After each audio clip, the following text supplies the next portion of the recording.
Hi Palangga, thank you so much for watching this video. My name is JP and welcome to the Aranalanga YouTube channel. Here in our channel, we're giving contents for self-improvement, life tips and tricks, and helpful reviews. And for today's video, I'm going to share with you on how to claim your cashback rewards using this BPI AMORE Cashback credit card. So if you're planning to get this type of credit card and wants to know how cashback works, well, this video is perfect for you. So keep on watching.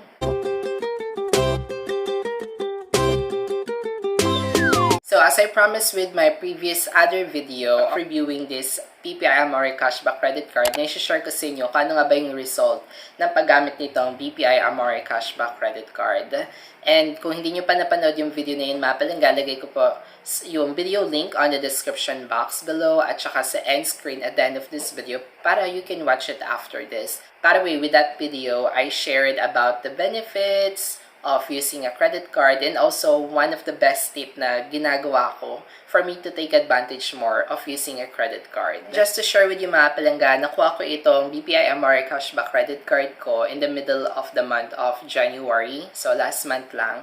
And nung na-receive ko siya mga palangga, inactivate ko na agad siya and I use it with my purchases, especially sa mga groceries, sa mga pambayad ko nung pupunta kami ng mall, and also sa mga online shopping. So, I use this credit card as alternative payment method. And every time na ginagamit ko siya mga palangga, I always stick with my rule na kailangan nakahanda na yung pambayad ko before I will be using this credit card. So, for example, I'll be using it for groceries. So, I have to make sure na nakaprepare na yung funds ko and then I'll transfer it to my savings account para pag dumating na yung bill, it's easy for me to pay the credit card bill right away kasi nakahanda na yung pambayad ko. So, I have to make sure na meron nang nakaseparate for payment before I will be using the credit card as alternative option for payment. So, as per BPI promotion, with BPI AMORE Cashback credit card, you can earn 4% from your groceries, mga online groceries, and you can also earn about 1% sa mga utility bills payments mo o di kaya mga purchases mo with drugstore, and 0.3% naman with all other local spend. At ang kailangan, may minimum siya mga palangga. Kailangan you can spend around 1,000 pesos bago ka mag-eligible for cashback. So, kung naggastos ka lang less than 1,000 or let's say 800 pesos, so hindi siya magiging eligible for cashback. So, magiging eligible lang for cashbacks if you will spend at 1,000 pesos and above. Or even though hindi more than 1K yung na-spend mo, you can still use the credit card pa rin naman for any purchases or any amount. So, niya lang, mag-work lang yung kanyang promotion for cashbacks for more than 1,000 pesos spend. And nung na-receive ko itong credit card mga palangga, hindi siya naging malinaw sa akin kung paano ko nga ba ma-redeem o paano nag-work yung cashbacks. So, kasi narinig ko sa batis, sa mga napapanood ko sa mga video, na yung iba mga types ng cashback credit cards is nag-auto-deduct siya sa total bill. So, may mga ganong credit card company na deduct na nila automatic with the total amount of your bill, and then babayaran mo na lang yung difference. Dideduct na nila yung cashback na nakuha mo or na-earn mo. Pero, with this BPI AMORE credit card, AMORE Cashback credit card mga palangga, hindi pala ganun mag-work si BPI AMORE Cashback credit card. Last billing cycle ko mga palangga, I spent about 9,300 pesos. At nung na-receive ko yung bill, nung na-generate na yung bill ko dun sa BPI app, hinahanap ko yung cashback, pero hindi ko makita, so hindi nagre-reflect yung cashback. Kahit nga may part dun na cashbacks, hindi nagre-reflect yung amount ng cashback na na-earn ko. So, dahil medyo na-confuse na rin ako, I called the customer service of BPI para ma-clarify din sa kanila ma-clarify ako kung paano nga ba nagre-reflect yung cashback, how it works. So, sabi ng kanilang customer service mga palangga, hindi daw siya nag-automatic deduct from your total bill. And na-found out ko din sa kanila na nagre-reflect sa system nila yung cashback na na-earn ko. At na-earn ko nga daw is amounting of 166 pesos total cashback with my total spend na yon. Para ma-redeem ko daw siya mga palangga is kailangan I need to have more than 500 pesos kasi on increment kasi siya ng 500 pesos bago ko siya ma-redeem. So, kailangan more than 500 pesos bago ko siya ma-redeem. I also have the option to deduct it on my bill.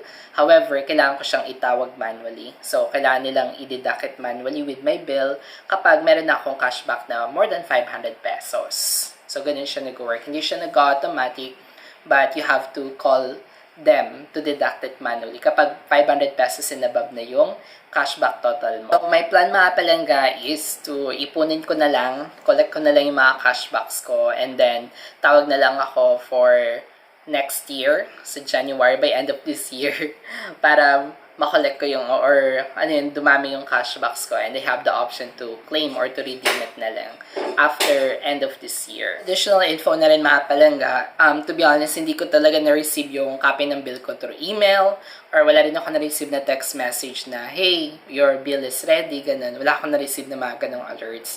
So what I did, I initiated to get into the app ko na-generate yung copy ng bill ko. And also, when it comes for paying the bill, I use the Maya app. Since nandun na sa Maya savings ko yung pambayad, I use Maya app when it comes for paying my credit card. May option kasi sa Maya to pay your credit card.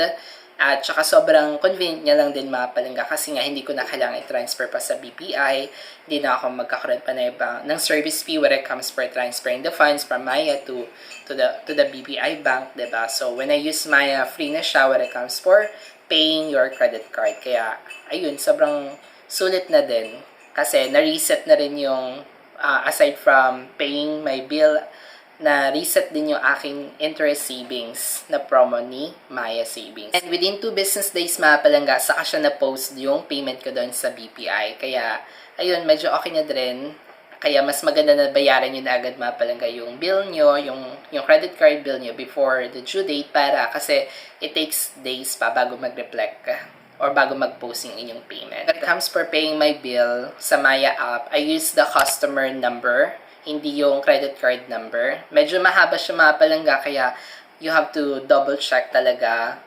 Kailangan mo talagang double check lagi kung tama ba yung mga number na na-enter mo kasi sobrang haba niya. So you have to make sure that you typed in correctly those numbers.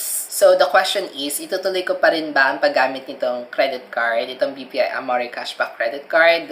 The answer is yes. Since na-take advantage ko yung mga spend ko for cashbacks at knowing na meron akong ma-redeem na mga cashbacks in the future. Plus, it also increase my interest, my savings interest sa Maya Savings. So, nadodoble yung pagtitake advantage ko sa credit card nito. So, of course, I'll be using it with my future purchases. Another best experience ko din dito mga palangga sa credit card is sobrang convenient niya lang kasi instead of mag-withdraw ka ng pera mo with the ATM machine using your debit card, you can just simply use your credit card na lang and then transfer the funds na nagamit mo doon sa savings account mo para ma-prepare mo na yung pambayad pag dumating yung bill. And another one is very secure din siya when it comes for using sa mga online purchases. So, nagamit ko siya mga palangga sa Lazada and sobrang secure niya lang kasi pagdating kasi ng bill, you still have the option to review your charges. Pag may charges ka na hindi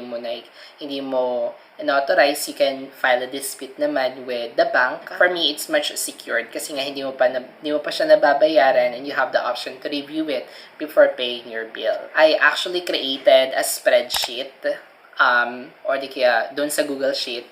Nag-create ako kung saan tinatrack ko yung mga bawat transactions ko with a credit card para malaman ko, nalagyan ko din ng note kung saan ko nga ba makukuha yung funds, kung sa savings ba or through cash, ganon.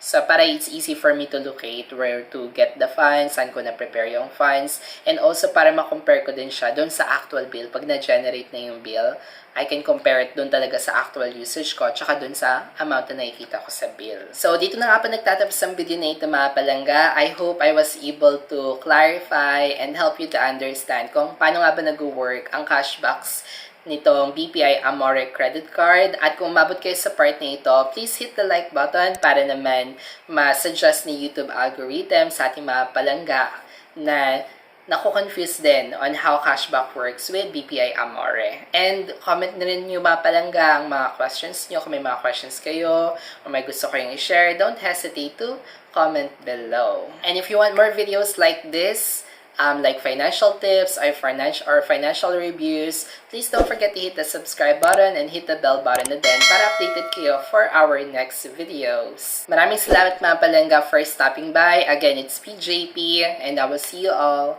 on my next video. Bye! You say that I'm psychotic, say you like it like that.